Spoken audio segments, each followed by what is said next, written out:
And good evening, everybody. It is the I keep wanting to call it the Masked Comedian X-Cast, but it ain't. It's Two Count, guys. It's Two Count. It's been 3 weeks. I still can't say the name. I mean, if you want the mask on, go for it. No, I don't want the mask. John Russell here, along with Big Ace and our guest, Casey. How's it going, guys? Awesome. What's up? So Casey's our guest tonight. So just some background. Casey and I are two of those guys that became fans because of wrestling. It just kind of happened that way. But the thing is, Casey and I have got to do some cool wrestling things together. We went to Bragging Rights 2010 together, which is the night we ended up partying with Chavo. Yeah, Chavo, Alberto, Luke Gallows. I have a question for you about that later on if we are going to talk about it. Yeah, we can get into that. We also were at 28 together, the once in a lifetime fiasco. That trip though was probably the best Mania trip I've been on. Oh, without a doubt. But yeah, man, I mean, Casey's just always been that guy, man. And what's cool about my friend Casey is he can go a little old school more than others. Very nice. Which I know, Mr. Russell, you will appreciate that. I always give him crap, or I always tell him about how when I did the PBI guys, the co-host from that show couldn't go past the Attitude Era because that was and I was like, "What do you mean, Piper, Hogan, Mean Gene, George, all of them? What do you mean?" You know, I'm originally a New Generation guy. Like I'm like 94, 95, right after Hogan leaves and like isn't doing anything. Yeah, but if you come in at that point, you're still getting Hulkamania in your life and you have to go back. And I have an older brother. So that 80s era is like the 80s WWF is stuff that I went back to, but finding like that 80s NWA stuff and even some AWA stuff, obviously, because of our location in Minnesota. It's all I was talking about it with. Go ahead. I was going to say, I was telling JR, was it the last episode that we were on about going and seeing AWA live here in town? Yeah. Well, AWA. Well, Eric Bischoff, in the early days, Eric Bischoff used to go and book shows down in Rochester. Yeah, he brought and there was a place. It was called the Broadway, which was a nightclub, and he booked them in there. Wasn't that? Isn't that Kathy's spot? I think it might be Kathy's, but I'm not sure. Little bar. So we're talking like 80s. Oh yeah, early 90s. Yeah. Not like that fake AWA that came to us. No. Early 2000s. What was that guy's name again? He changed it to like Gagne, but not actually Gagne. The Mr. Dale Gagne. He's still doing shows. I think he's involved with maybe Steel Domain now. I don't know.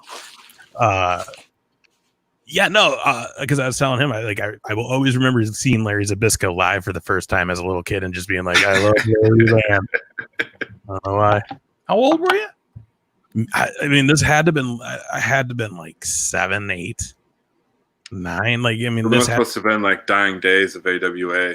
It definitely was. I remember seeing it was a big deal. Slaughter against, I almost want to say, like I said last time, Yokozuna or someone Yokozuna-esque, like a big man like that. Yeah. Like that was the event.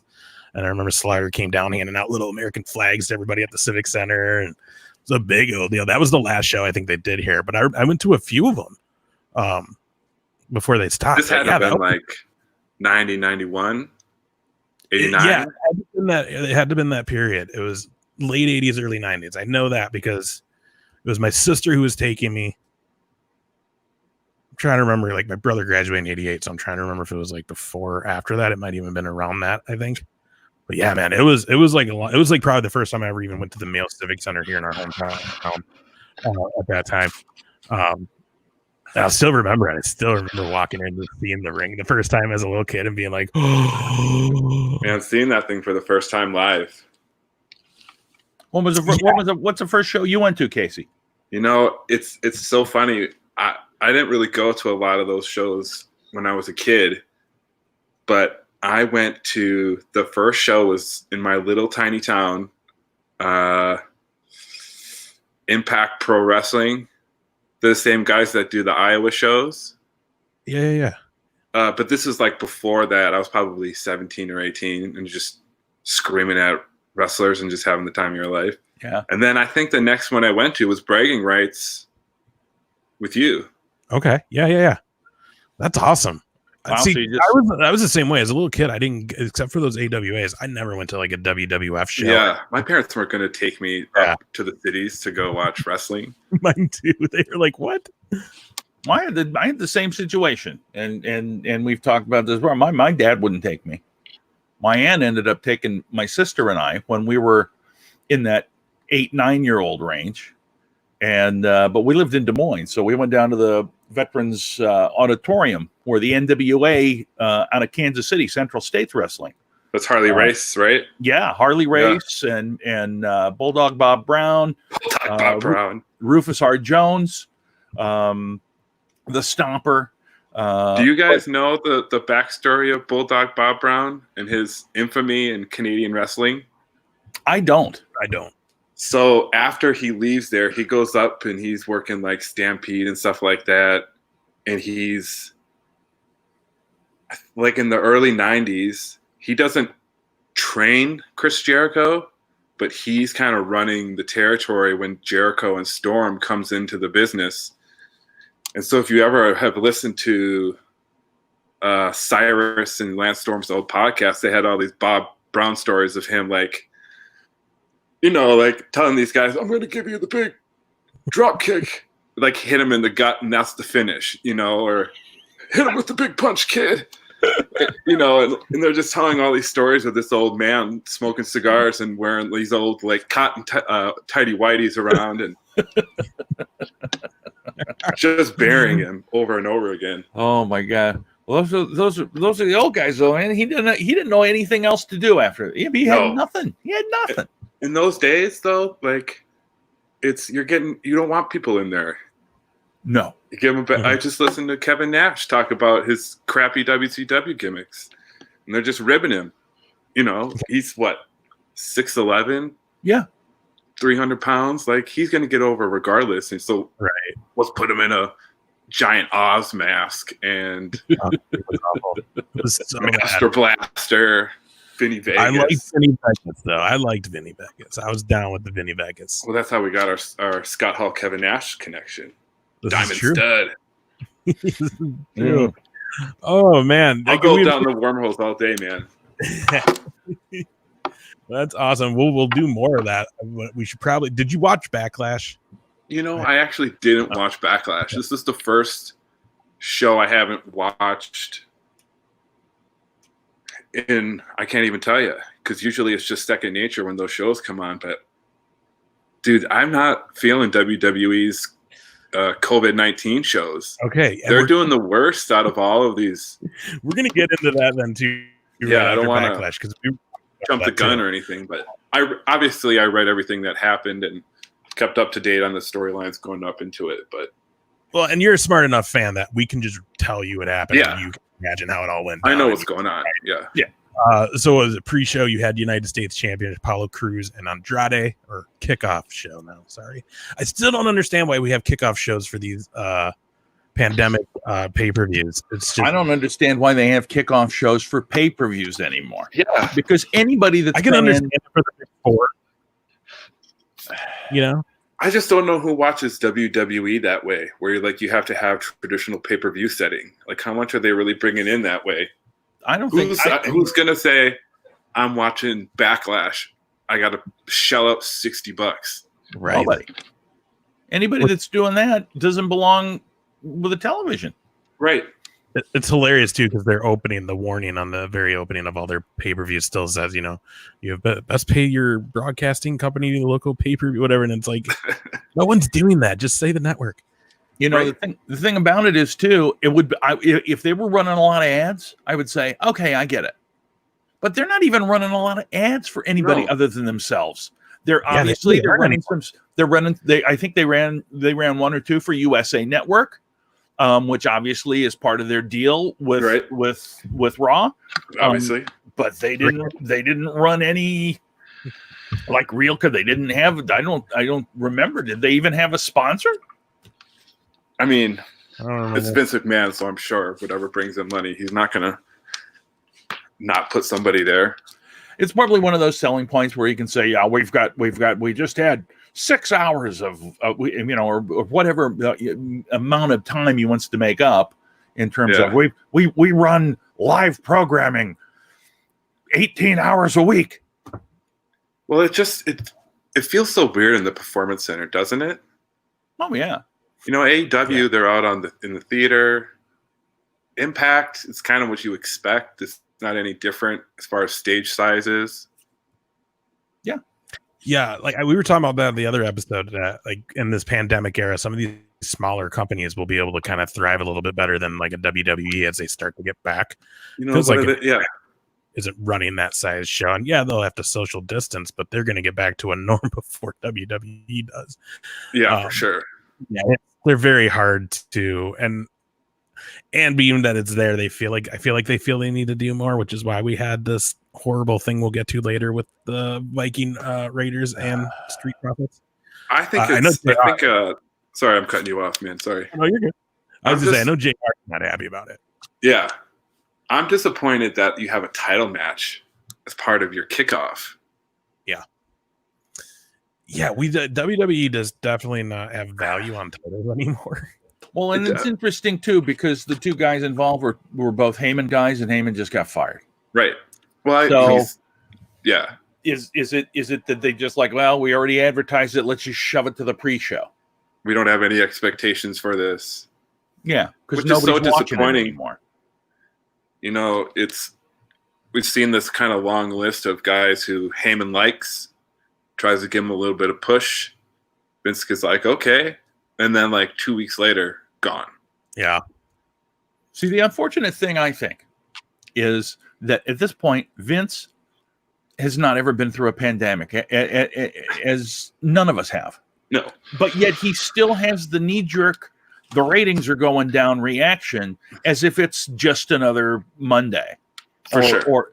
And I think he just knee-jerks and he's like, okay, well, SmackDown, even though it's on a larger network that has more viewers automatically, I mean, he just thinks, well, okay, we'll just have him run it all. We'll save that money.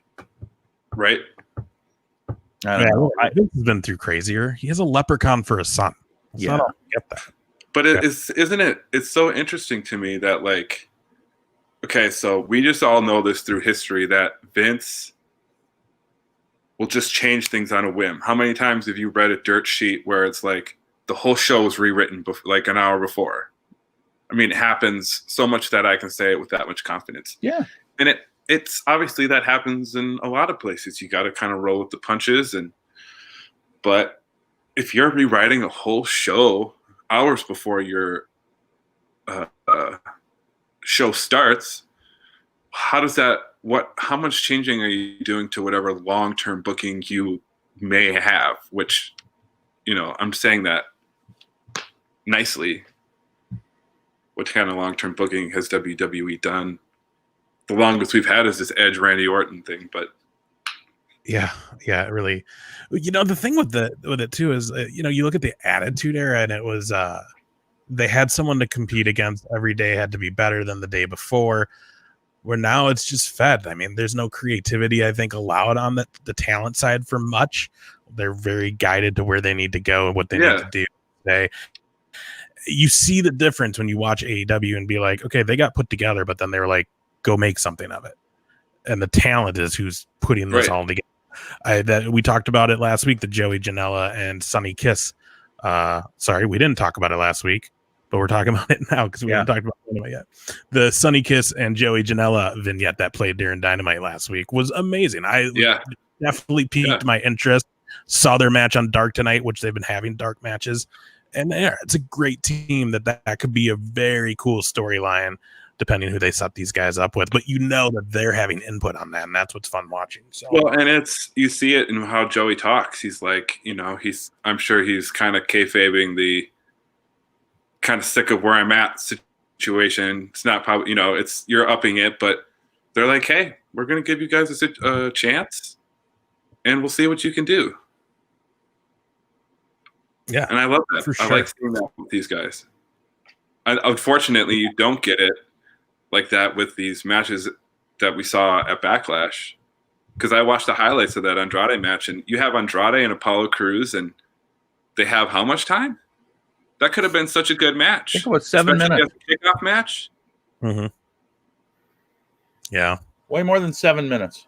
But that's what's weird too. They're flopping so weird. Like that's on a kickoff show, 7 minutes. Yet you had, was it Charlotte and Asuka put on almost a half hour last week in the main event? Yeah, just had a weird finish. Like it's weird. They're putting decent matches on TV and then not so decent on these specials. I don't know. This whole thing wasn't horrible though. I sat through the whole show and I haven't been watching Raw. I watched Raw on a real quick fast forward DVR unless I feel the need to stop to get caught up. And that is, again, we'll talk later more about it, but it's something different with the product right now. It's definitely different. But yeah, the first match off the show was Bayley, Sasha Banks against Iconics, Nikki Cross, and Bliss.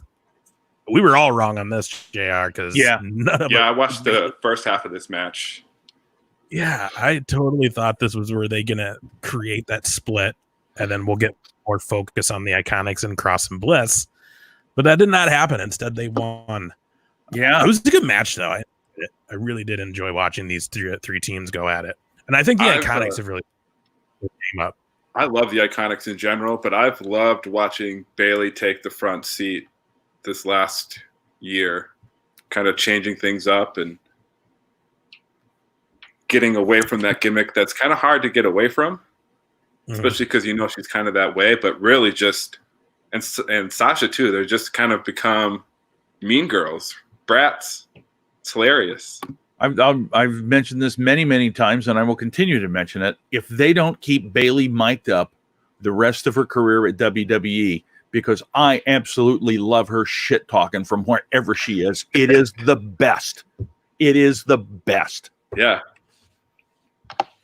Yeah, this would have been a good match too to have all the teams mic'd up between the three, because the other, Nikki Cross and Bliss are fun, but Billie Kay and Peyton both, but Billie Kay specifically, just whenever she says anything, I instantly crack up. Yeah, that woman and also cringe a little bit too at the tone. Yeah, a little bit, but now in a good way. Yeah, I cannot anything she does. I'm just all for it because I just crack up. And it's very rare that you have a team like that for people who are naturally funny, but it's not like a joke comedy gimmick. Yeah. No, and hopefully they realize that now, bringing them back, and they'll keep them around. So, but yeah, that was a decent match though. I enjoyed it. I don't know where they're going with this though. Because I think they're just trying to push the women's tag teams can end up anywhere. They're going to be fighting all over the place. Yeah, because then they were defended on NXT that very next Wednesday. Yeah. This coming. Tomorrow they'll be on the line. It's a Tegan Knox, and my days are completely mixed up. So Tegan Knox and Shotzi Blackheart, right? Getting a crack at that. That, to be honest, when I heard that, I was kind of I have some interest in that. I kind of want to see how that goes, but I don't think it'll make me not watch Dynamite. It depends upon you kind of know what the end game is going to be, but then I always like when you see the beginning of some type of gimmick, like the beginning of a tag team or the beginning of a feud, how they decide to start it. So it'd be interesting to see if they do anything with Tegan and Shotzi as far as being an actual tag team. Yeah, they seem to be going forward with it because I feel like the Dakota Kai stuff's done.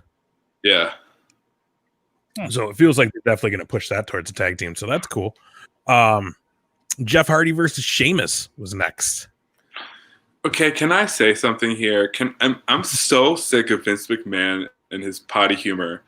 When I saw that the piss throw, when I saw that, I just heard the John Moxley on Jericho's podcast. Oh, this is some good shit. I just heard it, and I'm like, you've already gotten somebody to do something so crazy and recreate their life as a storyline, which is a crazy serious thing. Right. And I'm not going to fault him for it. Jeff's a professional. He knows what's up. But then you just have this spot where, hey, Jeff's going to throw piss in Sheamus's face. And then Jeff loses. Yeah, that was the shocker out of the whole thing. Yeah, exactly. And not necessarily in a good way. But the point is, and again, this is something that Ace and I talk about regularly. 12-year-old kids would love that piss throw. Yeah, I'm sure. He got it doesn't add anything. You're doing it. You're doing it. What was it? It was just the Friday before, or was it the week before? It was just it was the go home last Friday, right? Go home, So what is that? What is that? How does that build the story? That was him being like, I have nothing else to do till this actual match happens, because that is true too, because it cheapened what was already an awkward but intense storyline because of the interest of you're bringing to light his real life now and you're making him relive this. So again, you had some that if you just would have kept going on it, I think it would have been taken more serious. But then go home. I don't know. What do we do to push this match more? Throw pee on. And to me, like how it ends up feeling is that you've basically built this storyline to have the piss thrown at Sheamus. Who cares about the match? Right. If anything, you should have done it like in the beginning, like the first or second, and then we can all call Sheamus like piss face, or like you got peed on or something like that. Yeah, right. And why are you? That's also another thing. You're wasting such a great thing like a piss throw. Well, we like to tell Sheamus you look stupid. Can you imagine like all the things we could have said to Sheamus, or like the things that crowd would have said to him as he's just covered in piss? You smell pissy. You got peed on. Right? It would have been great. Golden shower. Yeah, so that was weird. Anyways, Sheamus gets the win, which I don't know. Like, what are they gonna do with Hardy? Like, they bring him back just to beat him up. Who cares about Hardy? He can get over whatever. Like, what is this gonna do for Sheamus? That's the other thing is what are you going to do with Sheamus? Like, kind of like all I've seen from Sheamus since he's come back is like this like ass kicker kind of guy that they're trying to get over. Yet, what has he done outside of any sort of like mid card or like some squash matches? You don't have to build Sheamus. We know who Sheamus is. Get him in there. Maybe get a couple of good kicks, and then start a feud with somebody that's not like when they back and it's like when Triple H would come back, he's coming back right into the main event. When like Austin came back, he's coming back into the main event. When Taker came back, he's coming back into a main event. Exactly. These guys come back and it's like, I'm back, and then 3 weeks later, I'm still here. I don't know what I'm doing. Yeah, and then not to get too far afield from the Backlash, but it just seems like on the weekly programming, it just seems like they're just treading water, And I mean, to me, it just feels like they half-ass everything. And so, that's a good idea. Let's do it. Okay, let's do it. Let's get ourselves out of this point and come into without any. I mean, I feel like they're not. I feel like they're not going on any further than a month. And I think yeah, absolutely. Yeah. I agree with you 100%. It feels like It feels like they just kind of stopped everything at. Well, nice one. We just lose Ace. I was like killing myself trying to. Hold on a minute here. Let me rearrange you again. There we go.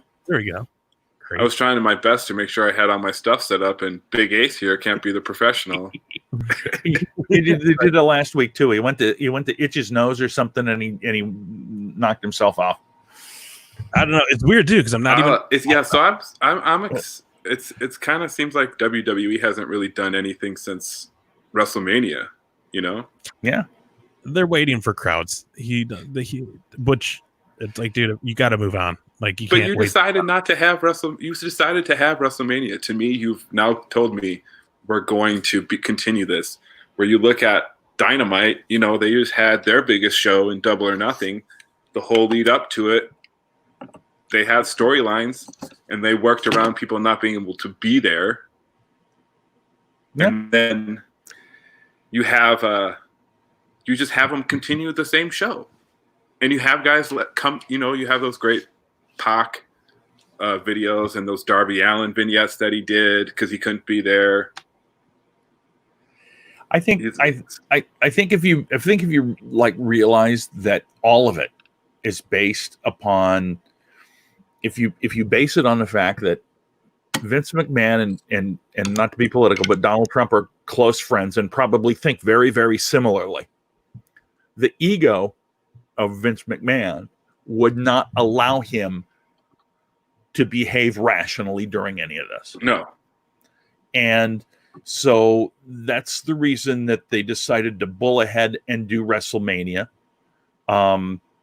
They could have postponed it. Would it have hurt him? I don't think so.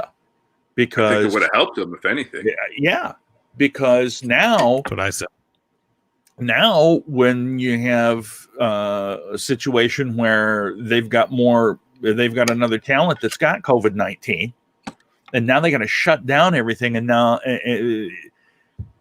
for at least one day. I mean, Right. one day may not be a big deal to you and I, but to them, I think it's a big deal. They're on a big schedule for sure. But it's just the fact that they're ignoring stuff. Whereas AEW is out front about the fact that they test everybody every week. Yeah, They they just literally- showed. Did you guys watch the Being the Elite, the most Yeah. recent one, where they Yeah. showed these are our bands. This is how we know what we've done, and they know. Test band, temperature band. Yeah. Yeah, Yeah, that was interesting. WWE's got a weird take on a lot. Like we talked about, it's like Vince took the pandemic personal. It's like it was his personal. I don't know. It was well, weird. it's like they made the decision, being like, this will be done here in about a week, because we all know how this is going to work out, because this has happened before, and Right. then it doesn't, and now we're watching wrestling hockey with those. I know, it's so crazy. I gotta say too, and we'll get it. Let's just run through the rest of the matches and get to the thing that I'm really pissy about, and then well, okay, there's two things I'm pissy about, but one not so Well, this much. one's for you though. This is your match though, one of them, because this is your girl Raw Women's Championship, Asuka versus Nia Jax, double count out. Yeah, hated it. I'm glad she won, but hated it. Yeah, Little ending. Absolutely hated it. I mean, here's your champion. We're not going to take it off you, but we're not going to make you look strong. And they did the same bloody thing on Monday. Well, they're just teetering on Nia. It's like they want her to get the push, but then it's like they're not sure. So instead of her just getting beat, we'll just double count out, because maybe next week we'll start pushing her. I just see my take on it is this. I don't think anybody likes Nia as a heel or a face. I just don't think anybody likes her. And it's not like that Baron Corbin, he's annoying kind of heel. It's just like she's doesn't seem like a nice person. I feel like they didn't give her face run enough time. You know what I mean? Yeah, they have like this. It was like such a cool angle, and what a great person with Alexa Bliss to run it with, who was like, just the bitch at the time. And then it happens, and she wins the title, and then she just all of a sudden is not bad anymore. It's like, you remember when they turned Elias face for like 2 weeks? Yeah. And then they got scared and they just flipped him back. Yeah. They try to, now he doesn't have that same like behind him, and so now he's not anything, and now you have the same with her. Did you see Katie in the background? Yeah. Anybody that shows up in the background, extra points. Dead bodies are counting. My whole thing is, I was like, too, the thing with the thing with Nia, and you make a great point. She was much better as a face, but now I don't know, how do they bring her back? How do they bring her back without doing the whole same thing? Exactly. You have, and it sucks for Asuka, because she gets all this credit building up to the match with the man. Yep. And then she loses. Becky wins, so Asuka builds up, and then she loses, and then she's pregnant, and then, you know what I mean? Like, it just, you give her the belt, and you've been building her up before she gets the belt, and then her first title defense on a pay-per-view, it's a double count out. Right. Where she was honestly kind of getting her ass kicked too. Right. This is the same person who, when I know for Dave and I, like, I didn't know anything about her really in Japan, and I see her and she comes into NXT, and was it 296 days as NXT Women's Champion. And she kind of undefeated and just this monster. And then they do whatever they do with people. And then I've been waiting for somebody to get a poison mist for so long. It's such a great gimmick. And then you give it to her and she's crushing it. And she knows how to like be loud and have people pay attention to her. And then you just have her have a count out. She's beaten Nia Jax before. Their NXT TakeOver match was incredible. How can you not? It's insane. It's insane. And why would you even? It just seems so weird. Like, I have nothing against Nia Jax, but she kind of has this reputation for hurting people in the ring. And I think, like, okay, she's been gone for how long? No one realized that she was gone. Not anything against her. They just have such a stacked division. Mm-hmm. She came in soon. She's green still, and you're having her in the main event. Like, teach her how to do a proper Samoan drop. Teach her how to give a proper leg drop. She doesn't have to do a lot to be successful. Yeah, and that's exactly their thought. They're like, "Oh, we're pushing the size. We're not pushing." But let her also know how to wrestle. You know, right? Yeah, that's gonna always be a myth from NXT because they usually do decent about that, but like they definitely. She went up that. She went up way too fast for sure. Yeah, she got passed in third grade just like my kid did. Do you want me to keep going, JR? Did you want to take your here? No, that's good enough. Keep rolling. Okay. Universal Championship: Braun Strowman versus The Miz, John Morrison. Now this was one of the best parts. Oh, you froze up. Okay. I have to say. Oh, say it again, Dave. The music video is amazing. First of all, it just reminds you how good Miz and Morrison are together. But they haven't even been together since like 2005. And then on top of that, like you already know this is kind of a joke match, that it's this handicap match. Yeah. Whichever one of them get the pin, they're gonna win, and they're not taking Braun serious as a champ anyways. So like, we're not gonna get some really great, awesome wrestling match out of this. So the fact that they've made it so entertaining right off the bat, won me over for this, man. That was just, it was great. And then for Corey Graves to keep singing it at the end of the match while they were just sitting there was even better. You know, I'm a big Morrison fan, Mundo. So it's cool to see him back in WWE, and for them to put him back with The Miz. I thought that was such a great idea. And I don't know. The problem now is like, okay, they've already been tag team champions, and now they just fought the Universal Champion. What else do you do as a tag team? I know, right? Yeah, that is. Well, here's the thing, though. I think what they'll end up doing is ultimately they'll fight each other, but I think for the time being, they're going to continue to have him go up against Strowman because you get the elements of them pranking him, which is nice. And then you have the elements of, you know, a little bit of comedy. And then it's three guys that they can work that are really got good name recognition and people like them. I don't know. I mean, I don't know if they can get that kind of big show quality away from Strowman because Dave and I have talked about this of him. Well, so to speak. not necessarily the attraction. The fact that he's kind of turned into a semi-comedy. Yeah, you know, with Strowman, it's like they missed their chance, and we talked about this last week or 2 weeks ago. They missed their chance because 3 years ago, when he was tipping shit over all the time and just a killer. I mean, my God, that's when they should have done it, but they didn't. So yeah, they held off a little too long. Yeah, they definitely did. Then they threw Kane in the mix when it was not needed. It should have been Brock. How many times have you said that in your life? And they just throw Kane in there and it gets all messed up. Next match was the WWE Championship. Drew McIntyre versus Bobby Lashley. It was a really good match, man. That was a hard-hitting match from both of them. It's just sad to see that a storyline like Lana is what's taking the seriousness of Lashley being taken as that contender away, you know? Yeah.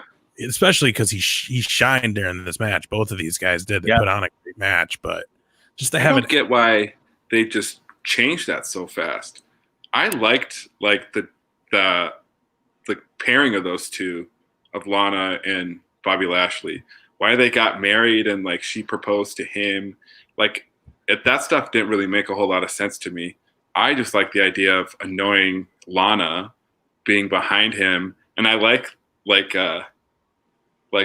Beefcake Lashley, like when he wore like the headband and the sunglasses to the ring, and kind of Impact style that when he was in TNA. I liked that kind of Bobby Lashley. I liked it better with what's his face in his corner. Oh, Leo Rush? Yeah. Yeah. Yeah. But I think if anything has shown me is that Bobby Lashley isn't who he was back in the day. He doesn't need someone to get heat for him. And I think it's just sad to see all this stuff build up because it's not going to go to anything. They're not going to dare have the Universal Championship or the World title change if it's not the main event. Right. Which is another problem in itself. I don't have to go down that rabbit hole. And to be fair, I don't think they're gonna change that without having an audience there. Yeah, I don't think so either. You got to give Drew a chance to get over, which I think he has done a great job without even having an audience to. Yeah. Right. So now we have what basically could be considered like an intermission break, I guess, to break up the greatest wrestling match ever. The Street Profits Viking Raiders brawl across the Performance Center, kind of goes everywhere, and then it ends with Tozawa and a bunch of ninjas. Am I right? Was that on there too, or was that wrong? That was both. It was both. It was correct. Both. Yeah. Okay. So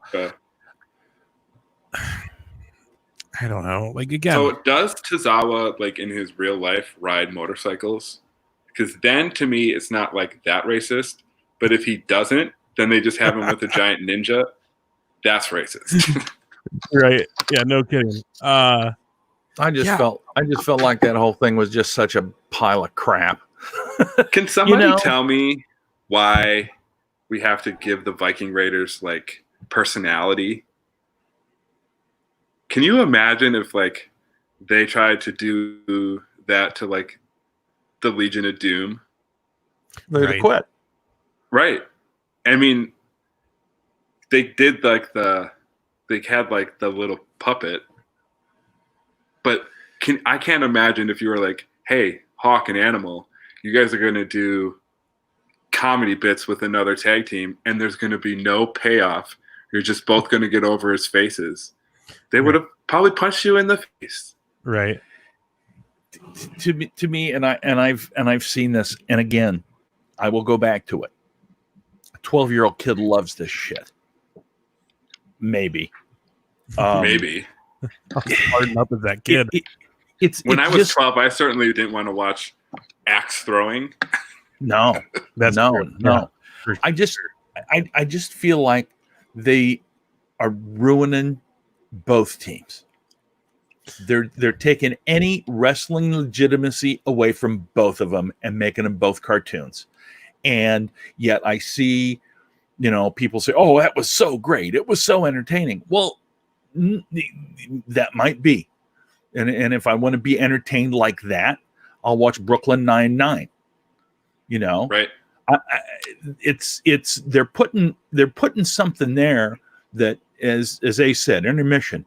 That was all filler. Nothing accomplished at all. I compared to WrestleMania 28, Casey, when we had to sit through the call your mama intermission before the actual main event, where they had Brodus Clay come out with 100 mama. Oh, yeah. Dance on stage to his stupid theme song. Because forgot all about that. Yeah. They just have that stuff that's in between, or back in the Attitude days, like that's when like the women's matches, that was always the bathroom break, which is it's an unfortunate thing to say out loud. Yeah, I know. Right? Now, apparently, the giant ninja is actually like 7 feet tall. Yeah, it's one of their Performance Center guys, isn't it? Yeah, and I want to see this guy in the ring. I want to see him because I would rather see him against one of those teams than a group of ninjas. The thing is, they already squashed the giant guy because Big Show came out and chokeslammed him on Raw. So it's like that guy's done now. But still, you let the guy come and chokeslam you. The retired guy. Right? The retired Big Show. Or you could come out and get a world title match the night after WrestleMania. Right? Oh, man. So anyways, I mean, by the way, Big Show, we need you to move some furniture from the corporate offices too on Thursday. Right. Well, you're here. Put that couch on your back. Anyway, again, just a weird. Yeah. But then it gets to the greatest wrestling match ever, Edge versus Randy Orton, which we had already talked about how this isn't going to be the greatest match ever. Let's just be honest. And I think a lot of people had that opinion going into this match. Which I think helped them because it was actually really good. And I think it did help them. But yeah, that's the thing is they really did put on one hell of a match. I mean, it had everything in it. It's one of those ones where the thing I didn't like about it, which is the complete opposite of like the Boneyard match, is that they had all those cuts. You can tell it was kind of edited. I mean, I'm not against it, but I think do you remember when they did that spot where Triple H ripped out Batista's nose ring in that WrestleMania match and they had that camera angle to it? Like that was done there, There's no reason why you can't just keep going. Like, just because you don't have an audience doesn't mean you have to edit wrestling. I never like wrestling that way. On the other side of that Boneyard match, like that's how it's designed, cinematic. You have to pick one or the other. And I think it just stifles guys like Randy Orton and Edge who have between them 25 years of wrestling experience. Yeah, and I think JR, we were saying basically that same thing is if you're going to go cinematic, you got to kind of go all cinematic, but WWE hasn't figured out how to mix the two with what they called enhanced camera angles is what they were using for this match, as well as then this is the part that bothered me through this whole match is the amplified audio, which like you obviously just piped in the sounds of an arena worth of people cheering for this match that wasn't there the whole show. Plus it doesn't match the NXT audience that's there. It bothered me. There was points where I was busy listening to that being like, why are they doing this? I remember when this all happened and they were closing down, I said, the second that they pipe in audience, it's just not wrestling anymore. And as soon as I saw that that's what they did. And it's like, and then I hear that you guys heard that Edge is injured, right? His tricep. But they said, or what I've read, is that it happened during an edit. So not only did you have the match done and fine, but then you go back and that's how you do it. Like, what do you have to change? Those guys are great wrestlers. Yeah, and I hadn't heard that. I mean, I knew the injury, but I've only heard it. It's obviously not confirmed. But if that comes out though, that's gonna rub a lot of people the wrong way. Just because, again, we're gonna now not see Edge for how long, if ever. I mean, I don't see him not coming back for at least one more, just because they're already doing the whole he refuses to go out on Randy Orton's terms, which is like, I don't know if those are Orton's terms or if the doctor's like, hey man, don't do this anymore. Yeah. Just because your neck is kind of okay, you're also old. You're gonna tear muscles, dude. Yeah, maybe it's Beth's turn. Don't that, and you know what? I'm still a little sore over the fact that they didn't pull the trigger on Beth and Natty for the tag women's titles at Mania. Yeah, that should have just happened. For sure. It was right there. So easy. Overall, again, it was a really great match. The finishes were crazy. They put on a great show. Really, it was a technical side that ruined that match for me. But other than that, yeah, I did not think it would be the greatest wrestling match ever. I still don't think it is, but it's a great match.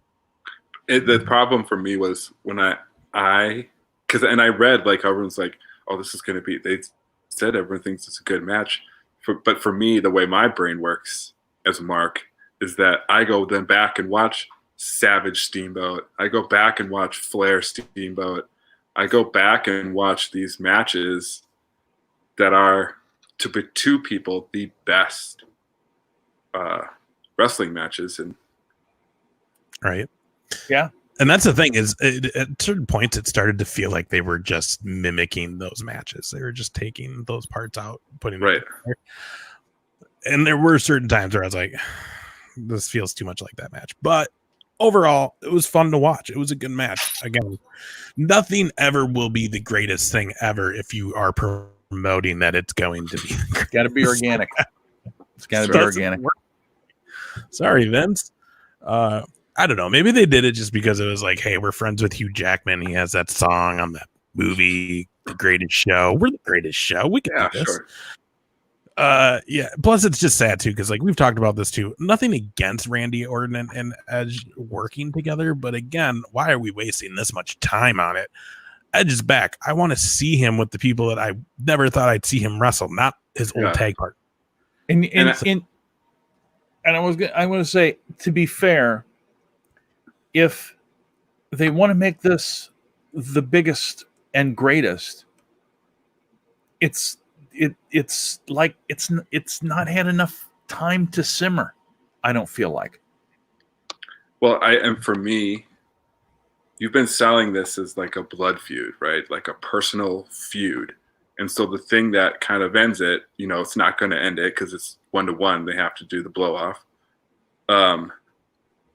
Is that you call it the greatest wrestling match? That's so corny. That doesn't sound like something big. It just sounds like two guys having a great match. Right. If they would have called it, because especially since it finished the match over 2 titles, go unsanctioned. Yeah. Turn all the lights off around you. It's a wrestling match, but there's rules, but we are not sanctioning this, and it becomes more intense. We know that it's not a phrase, but you have to. I'm not going to believe this hard angle with this greatest wrestling match, above the marquee logo. Right. Yeah. It just doesn't work. All right. What do you give it grade wise? I would say B+ for me. I'll go B-. It was good. I'm going to say C+. Yeah. All right. So that was bragging rights 2020. We got Extreme Rules coming up next for WWE. Cool logo. I did enjoy that. The logo looks kind of cool with the neon green and whatever. Yeah. Hopefully we actually get some good matches. They've been doing that trend too, where it's like, oh, it's a TLC pay-per-view. We have one TLC match. The rest are just, So like, hopefully every match has some sort of extreme element. That's the other thing. Throw back to how these pay-per-views used to be. I want more traditional Survivor Series stuff. King of Rings should be a full tournament on a pay-per-view, not Raw. Go back to what was working. Quit trying to do whatever you're doing. And if you're gonna have a title of a pay-per-view be also the title of a gimmick match, then all matches should be held under those rules. Right. If we're gonna have a TLC, every match should be TLC, or don't call it TLC. Yeah. Right. I would love to see a Hell in a Cell where everyone was in a Hell in a Cell. Well, remember they had that the Hard Justice. Is that the TNA one where they always were in the cage? Yeah. And it kind of defeats the purpose of having a cage, but it's 2020. It's not. They don't. Those ideas for WWE are far out. If you're gonna have 2 Hell in a Cell matches, like you said, let's do all of them. Let's do it. Right. And bring it back. Don't make it red anymore. Don't go back to the old school code. Not all right. That red. So let's take a short little break here. We'll come back and we'll talk about some more stuff.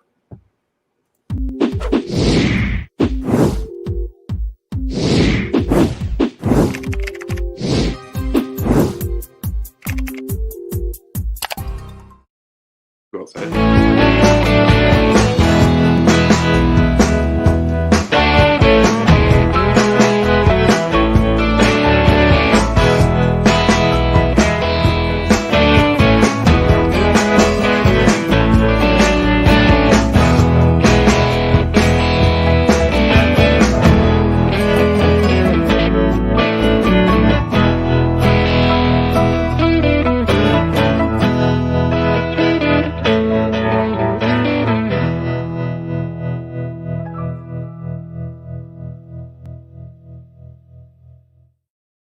And there's the new, we've got the third one now where the count is actually counting. 1, two, Those shirts are available right now at our spread shop, which is scrolling down there along the bottom, shop.spreadshirt.com/the 2 count. So you can get those, and they actually come pretty quick. They print them to your order for you, and are shipped right out from, I think, Henderson, Nevada, if that makes any difference to you. Nice. I have mine coming. I can't wait. I know. I'm looking forward to it too. Heck yeah. Pay-per-views do not live up to their name, Bill. You are correct. Yeah. They used to. It's a different time now. Like we've talked about this before too, where I wish it just went back to the 4 every year. Just give me the big 4 every year.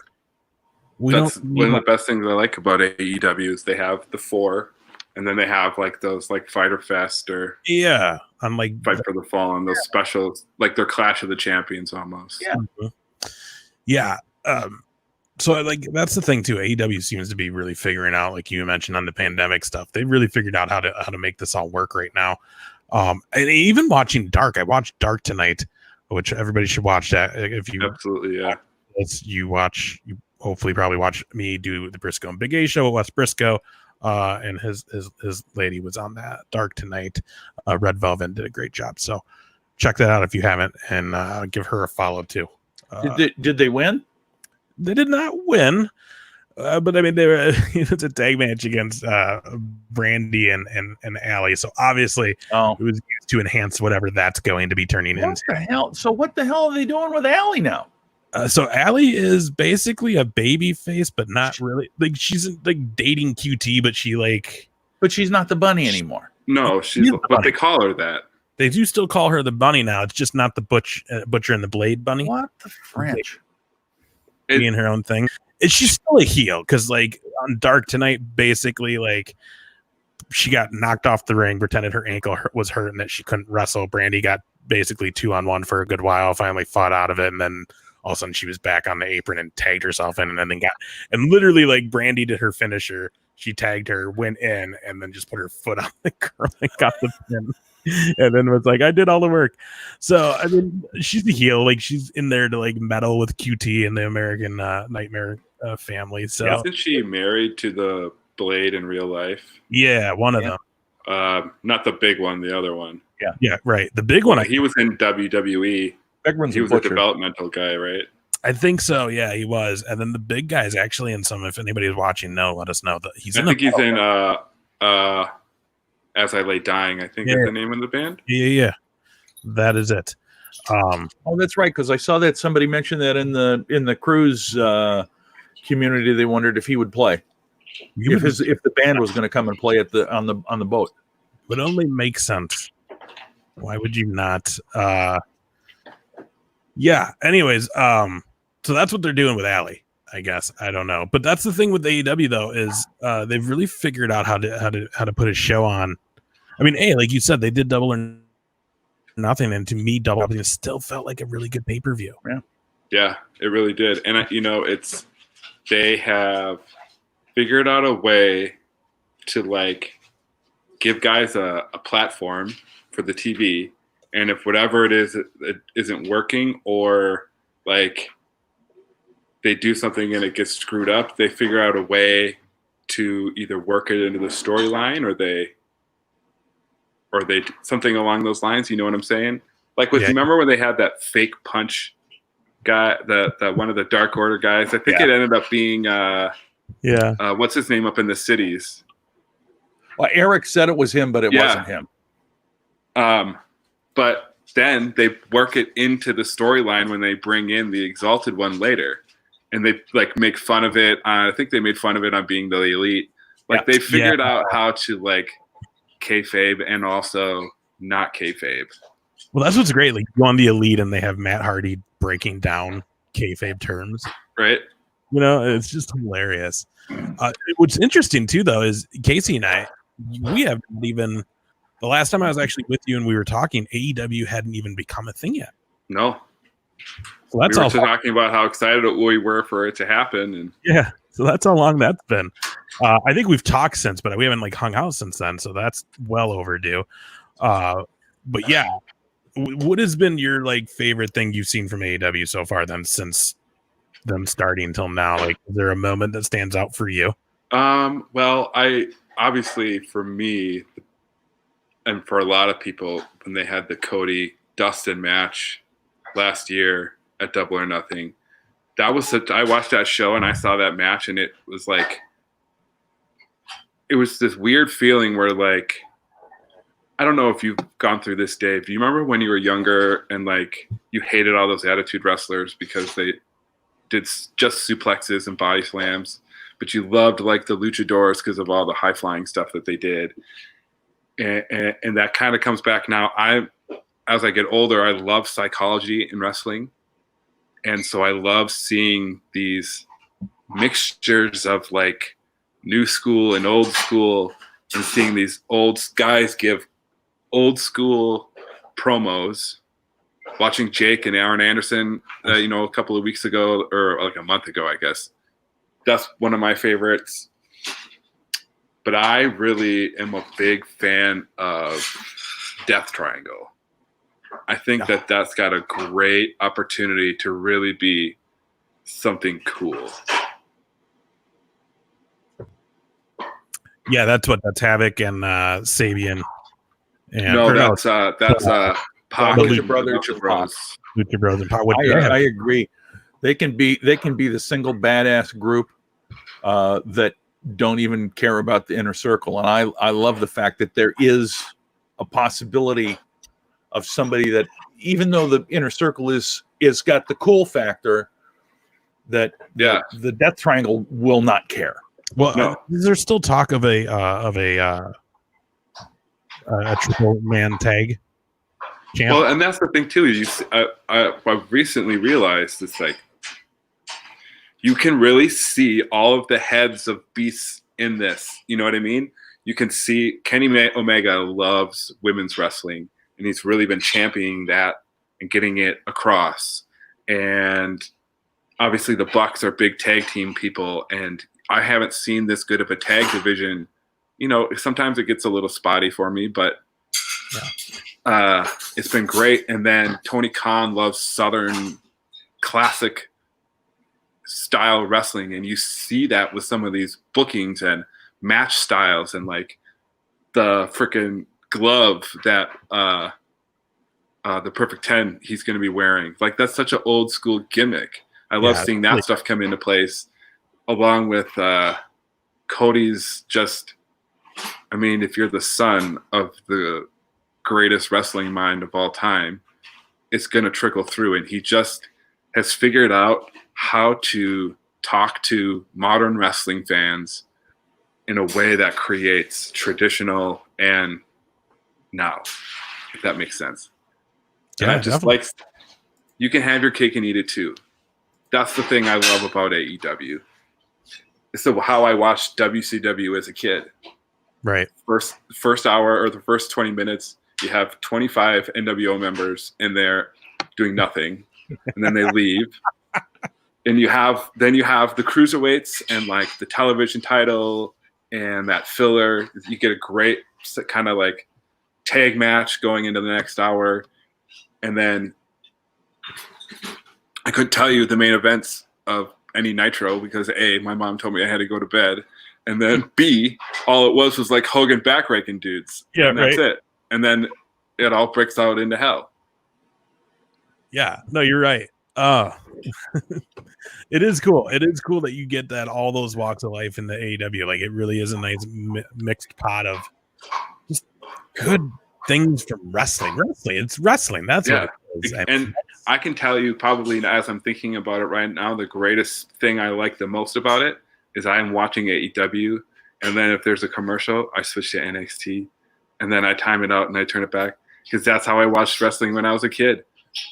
Oh, I'm going to catch the beginning of Raw because I've just watched an hour of Nitro. Yeah. Oh, that is. I have yet to do that. I've been just watching straight through and then NXT like the next day.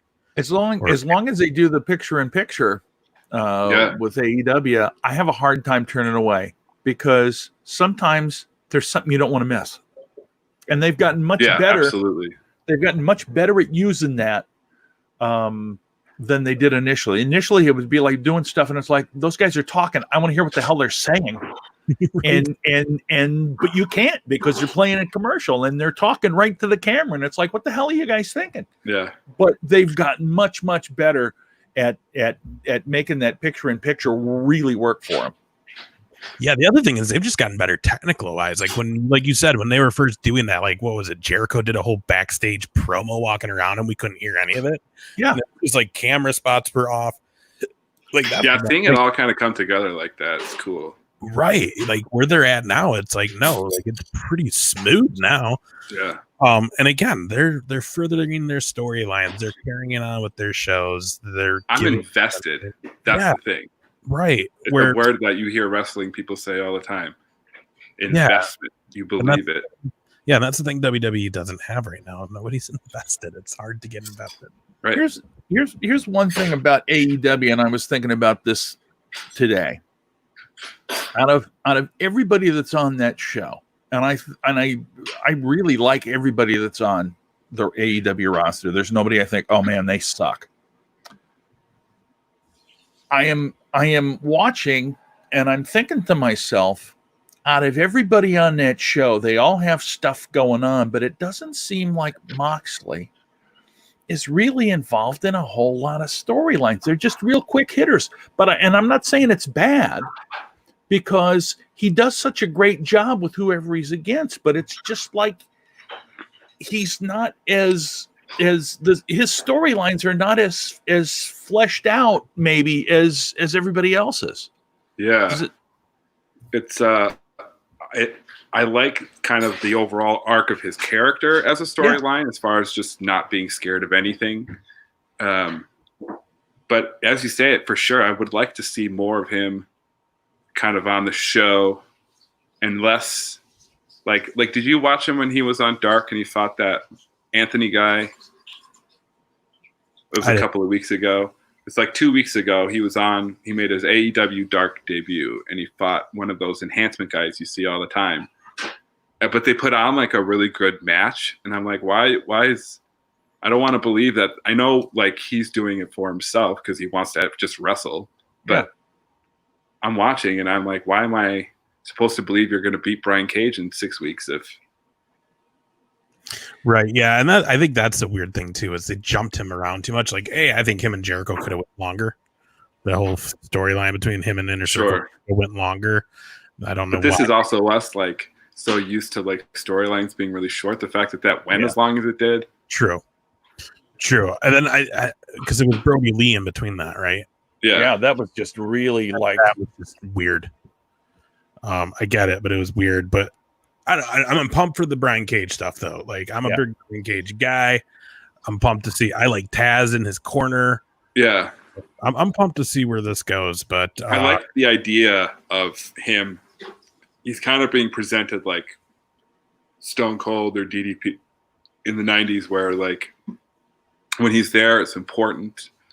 And he's figured out a way. He's got a move that he can. It doesn't matter, I guess, really, if he's getting beat up. He's got a move he can hit on anybody out of nowhere, which is very important for somebody like that. And I think the thing that I like about him so much right now, because I liked Ambrose, but I was never like a big Ambrose mark, is like they're letting him talk. Yeah, and he's being aggressive, and it's there's points where it's kind of jokes, but it's not coming off like he's 22 years old. You know, this is a man, and he's going to beat the piss out of you. Yeah, and it's more his personality comes out, whereas it's I mean, in the difference is so stark from WWE to now, that and it's just clear to me, and I think most people, it's like, man, they just had such a muzzle on the guy over there. Right. Yeah, they really did. Again, it comes back to them not being able to be creative on that other on that dark side of the company there. So okay, we're gonna get ready to wrap up here though, because we're at about the hour. But Casey, you had mentioned something before when we started. You wanted to ask something about the night we were all hanging out with Chavo Guerrero, Luke Gallows, and Alberto. So let's end on that story. Perfect. So I think we told the story here, so I don't think we really need to. But bragging rights 2010. We go to this a couple places afterwards, end up running into some of the guys. We end up actually drinking and hanging out with Chavo, Luke Gallows, Alberto Del Rio, and his ring announcer guy at the time. Rodriguez. Yeah, that guy. Yeah. Yeah. So, So we're hanging out, and like, it's so funny when I think about the story in perspective, because like, I just remember Gallows not really doing anything. Yeah, he was like, and you know, when you know of Gallows now, you would just be like, man, can you imagine the night I would have had if you were a little bit more, you weren't as green as you were at the time? Yeah, so he was. He must have just started the straight edge thing, I believe. It was like wasn't it right after? Like, weren't they just done doing that? I think at that point. I don't remember. Right, I think it was right before he was let go. He was kind of right before then. Yeah, he wasn't there much longer. Yeah, he was actually kind of a buzzkill. Like I remember having a conversation with him, and it was just weird. I think he was going through some stuff outside of wrestling and probably on the job at that point. For sure. And then I just, so the big reason I wanted to talk about this, because one of the things I've been listening to the most is the Major Wrestling Figure podcast, the Hawkins and Ryder's Wrestling Figure podcast, because I was a big wrestling figure fan when I was a kid. And they did an interview with Chavo because they were La Familia back in the day. Yeah. And one of the big reasons they got him on there is because they talked about kind of how they got Zack Ryder got his woo woo woo gimmick was they were in Texas with Chavo, and they, how the boys go out afterwards and they say, if you ever go out with Chavo, he always, if it's a good night, when his shirt comes off. He comes to places with his shirt off already. And I'm hearing that, and I was thinking about this story, and I just remember being annihilated for one thing. And then 2 hours into us being that way, Chavo just comes strolling in. And I don't think his shirt was off, but there was probably only 2 buttons on the bottom. Yeah. And I remember. Like, hey, man, no, it's cool, man. We're going to give you guys the time of your life, man. It's going to be so much fun, man. Yeah, and it did. I'll never forget it to the day I die. It was so crazy because, he wasn't there yet. So it was Gallows, the ring announcer guy, and Alberto. And Alberto kept saying Chavo's coming. And I don't remember. I was at, because we're at a bar downtown Minneapolis, and we were like in the middle of this area, and the front door was just like right over from us. And was like mid conversation with Alberto, and Chavo walked in. And he just started being like Chavita, like the screaming. Night changed went from 0 to 100, from just like, hey, we're just hanging out with these guys and like being marks hanging out with wrestlers, to like Uncle Chavo's gonna take care of you, and we're gonna. Well, and so he walks up, and Alberto is like, "This is so and so," and he, we were there, so he knew our names like for the night. But he's like, this is so and so and so. They're good guys. We're drinking with them. And Chavo, like right away, was like, hey, man, good to meet you. Let's go have some shots. Like that was the intro. And funny that you bring that up, because we had me and Wes Briscoe on the Briscoe and Big A show probably 3-4 weeks ago now, had Chavo on the show. No way. And I brought it up. I was like, you do not probably remember this, but I met you in 2010. And he's like, you did win.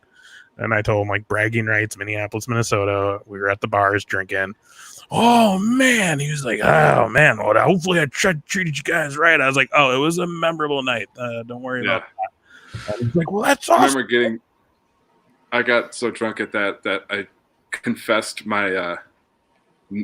Chavo that he was my favorite WCW cruiserweight, and I was always him in WCW Revenge for Nintendo 64, because I could hit that tornado DDT out of the corner. Those are the moments. Those are those moments where it's just like, this is happening. Because that night got even more weird, because then the bar closed and we were about to leave, and that's when they're like, no, you're gonna come upstairs with us. You're with the boys, man. To the other establishment that was still open upstairs. So that was an interesting night, and like you said, it's a night that we'll never forget. And I'll always remember. We actually had good seats for that show too. Yeah, those are great seats, because we had that. It was the Buried Alive, and we were like right between the ring and the dirt. Yeah, that was the last Buried Alive match they've done, Kane versus Taker. at Bragging Rights 2010, and yeah, we were right because they kept telling us they were going to come down our row. Remember that the security guys like coming down here because they were in the crowd fighting, and they went everywhere but our row. Bitch.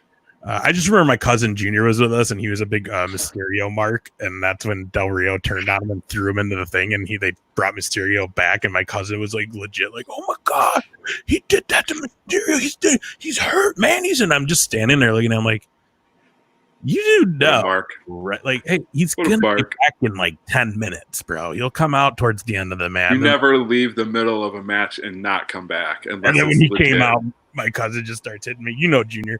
Yeah, that was the first time I met Junior. Yeah, which again, this is my Mexican side of the family, so he's a little over the top already. It was so even better when he got thrown in the mix with Chavo, and he got drunk, and they're just all speaking Spanish to each other. Yeah, calling us gringos probably. But I just remember him hitting me then, like, "You were right, Mysterio's back," and I'm just like, "Bro, you're in your 30 or 12 or old we were. I don't even remember how old we were at that time." But I was like, "Bro, you should know by now." Like, I hate to ruin it for you, but he was also dressed as John Cena that night. So, so that's Juan Cena. Oh man, that's what we call them all night. Yeah. Oh man. Well, dude, well, hopefully when this pandemic stuff ends and they get shows going again, we can do something like that again. Yeah, I've actually been things like this always put stuff into your perspective, and it's like, man, I can't remember the last time I went to like a show. Yeah, the last one we went, JR, was First Wrestling. Well, we went to WWTLC. But I think the show we went to that we were like kind of like immersed in it, and it was like a good time, was that First Wrestling show. Yeah, First Wrestling outside at Bauhaus Brewery last I heard August. Those shows are good. Oh, they're awesome. My friend goes to he's a big him and I have gone to a couple of the RH shows that they've done in the cities, and he goes to all those. Dude, we went to the one, it was amazing. Jimmy Havoc was there, Joey Ryan, Penelope Ford. Just the talent they have too. Ultimo Dragon was at one of those shows. Yeah, I don't know. He was in Waterloo last year, though. Ultimo Dragon and Sonny Ono. That's why he was there. Oh yeah, that's right. Yeah, he went up and did the next that night. Yeah, you're right. I remember that now. But yeah, man, we'll have to definitely do some shows. I know JR are going to be hitting. Him and I are going to hit some stuff as soon as things get going. Hopefully soon. Cool. Yeah. And we got February too. I love the triple whammy behind you. Yeah, I found it. I like it. I don't have to have shit moving behind me today. They're going to be, I think they're going to do it. They're going to try and do it live this year. Yeah. The Dynamite from theirs, aren't they? We got next year. Yeah, that was because it's funny because when I went, because I went on both, and when I went on this one this last year, I kept telling my nephew and anybody who was like asking, like, no, I'm not coming back. This is it. I've done 2 of these cruises. They're not cheap. I want to go back to a Mania or something like the whole time. And then the last, when they did, I think it was when they did the Dynamite taping. And then when they were done taping, they did something else where Cody then came to the ring. It was like, next year we are doing Dynamite live on the boat. And I was like, damn it. All right, I'm coming next year, guys. Like, I gotta be here for that at least. Like, is Sting gonna come in on a helicopter and they're going to drop him into the ring? Yes. Like they used to do at those spring break shows. Oh my God. It'd be amazing. There's a lot of potential. Some sad news though. Not sad news, but just iffy. Norwegian, who was the cruise line, has canceled everything through September now. And our cruise is in February. So that's still plenty of time for us to get our vaccines. I hope we're crossing Otherwise fingers. You could wear, I was just going to say, what kind of masks or suits are you guys going to wear? I'll get a hazmat suit if I have to. Dude, go to, this is going to be a free plug for these people, lucha-masks.com, and they have COVID masks that are Lucha Libre masks. So it goes all the way like this. And so some of them are like they have like a La Parka, that's his mask from the bottom. Some of them are like they have like Rey Fenix, and it's just his mask, so it looks like his face. That's so awesome. I recommend. They got some good ones there. There you go. That works for you.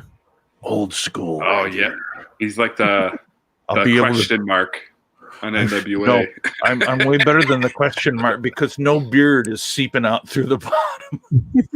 Oh my god! We got to get you the Starman singlet to match the mask.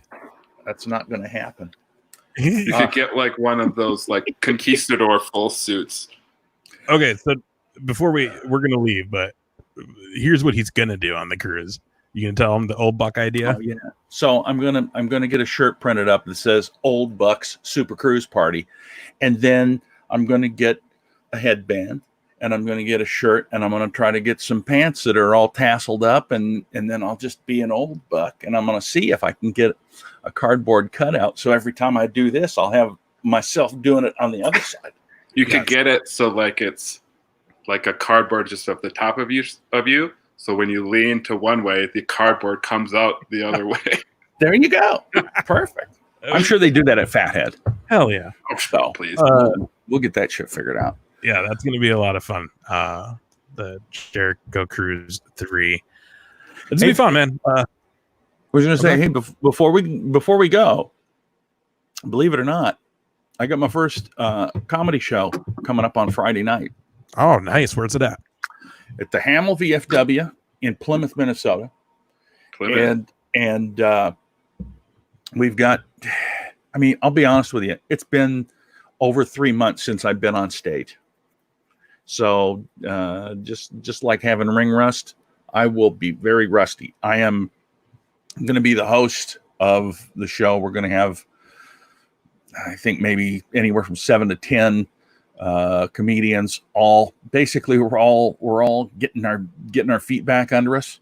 But it's all folks that are pretty well known up here, and think at the rate of half, which is by Minnesota regulation. I think they said it'll hold about 150 people. So cool. Tickets for sale? It's actually, here's the thing.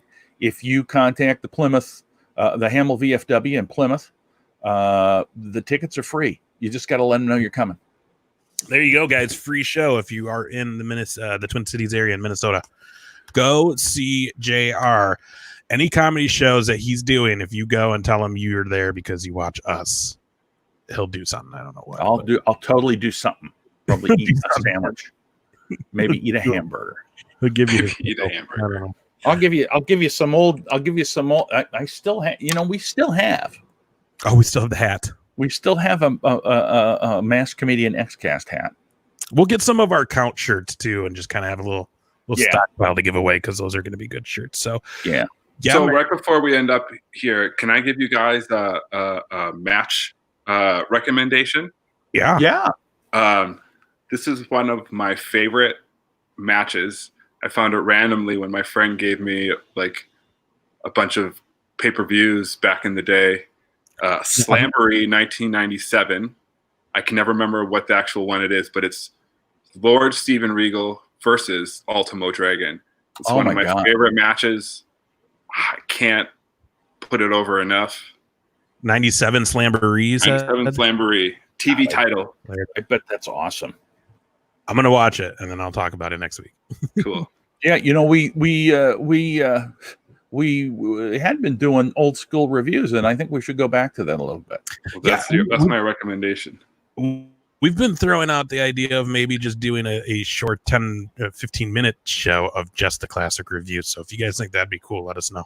Yeah. Or something. Just something on the other night because we can't keep going 2 hours. No, 2 hours. No. I mean, we could, but we can't. We don't want to. I don't want to make you sit through that. So yeah, get tickets, check out JR, Plymouth, Minnesota. And then guys, we have past episodes. A couple weeks ago, we had comedian Brad Williams on. So if you haven't heard that or watched that, do it. You can catch me on the Briscoe and Big A show, Briscoe Big A's on YouTube, Twitter, all that stuff. Follow us. You'll find out when we're doing our next show through our social media. From what I understand, Wes took a bit of a knock at his first show back this past weekend with Atomic Wrestling. A little banged up in the head, so we're waiting until he's feeling a little bit better before we get back with another episode this week. But he's got a cool show with them coming up. They're going to run an angle with him, and Shannon Moore attacked him They're friends. Shannon and him are friends, and Shannon What the hell? attacked him at Atomic Wrestling. So they're going to have a title match, and that's going to be a lot of fun too. Plus, we'll talk about just what it was like getting back to the shows. That's a big thing too. It was his first show back wrestling, so we'll talk about how that was like. So watch for that as well. Otherwise, we'll be back next week, right, JR? Yep. Next week we'll have a comedian. I am not exactly sure who it will be next week, but it will be a comedian, and so we'll be excited. And so as many of you know, a lot of comedians are also huge wrestling fans because the businesses are very, very similar. So we'll track a good one down. We'll bring them on, and we'll see you guys next week. That's right, Casey. Don't click off when we end the live stream here. Yeah, don't click off. We'll fix it all in post. Anyway, all right, everybody. See you next week.